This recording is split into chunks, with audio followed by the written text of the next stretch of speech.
absen 24 SMA Negeri 1 Kendal. Di sini saya akan melakukan penjelasan singkat apa yang sudah saya pelajari di bab 6 tentang peristiwa penyerahan Jepang kepada Sekutu sampai dengan terjadinya proklamasi. Yang pertama ada peristiwa menyerahnya Jepang pada Sekutu. Amerika Serikat melakukan pengeboman terhadap kota Hiroshima pada tanggal 6 Agustus 1945 dan Nagasaki pada tanggal 9 Agustus 1945. Pada tanggal 14 Agustus 1945, Jepang menyerah tanpa syarat kepada Sekutu. Pada saat itu, Indonesia berada dalam keadaan kosong kekuasaan. Bung Karno dan Bung Hatta yang sedang berada di Vietnam untuk memenuhi panggilan Jenderal Terauchi selaku Panglima Tentara Jepang di seluruh kawasan Asia Tenggara. Yang kedua ada perbedaan perspektif antara golongan tua dengan golongan muda sekitar proklamasi. Berita kekalahan Jepang terhadap Sekutu diketahui oleh kalangan pemuda Indonesia melalui berita siaran radio BBC di London. Para pemuda menemui Bung Karno dan mendesak supaya proklamasi segera dilaksanakan. Para pemuda karena belum berhasil membujuk Bung Karno, maka pada tanggal 15 Agustus 1945 kembali mengadakan rapat dengan dipimpin oleh Khairul Saleh. Yang ketiga, peristiwa Rengas Dengklok.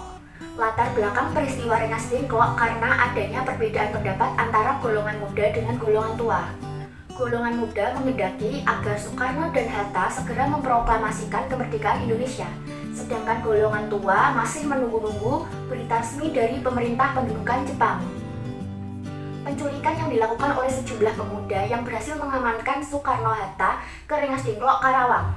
Kemudian Ahmad Subarjo datang ke Rengas Dengklok dan berhasil meyakinkan pemuda bahwa proklamasi akan diucapkan besok pada tanggal 17 Agustus 1945 paling lambat jam 12 siang.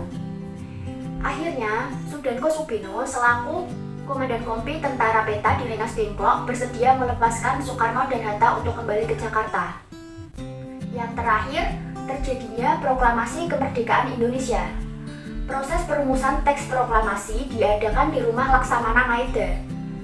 Penyusunan proklamasi dilakukan oleh Insinyur Soekarno, Muhammad Hatta, dan Ahmad Subarjo. Kalimat pertama adalah sumbang pikir dari Ahmad Subarjo. Kalimat kedua adalah sumbang pikir dari Muhammad Hatta. Atas usulan Soekarni, yang menandatangani teks proklamasi adalah Ketua dan Wakil Ketua PPKI, yaitu Soekarno dan Muhammad Hatta. Oleh Soekarno, naskah asli langsung diberikan kepada Sayuti Malik untuk diketik. Pembacaan proklamasi dilakukan di rumah Insinyur Soekarno, Jalan Pegangsaan Timur, nomor 56 Jakarta. Teks proklamasi dibacakan oleh Insinyur Soekarno dan didampingi oleh Muhammad Hatta. Sekian penjelasan singkat materi tentang bab 6 dari saya. Mohon maaf apabila ada kesalahan kata maupun lainnya. Terima kasih. Wassalamualaikum warahmatullahi wabarakatuh.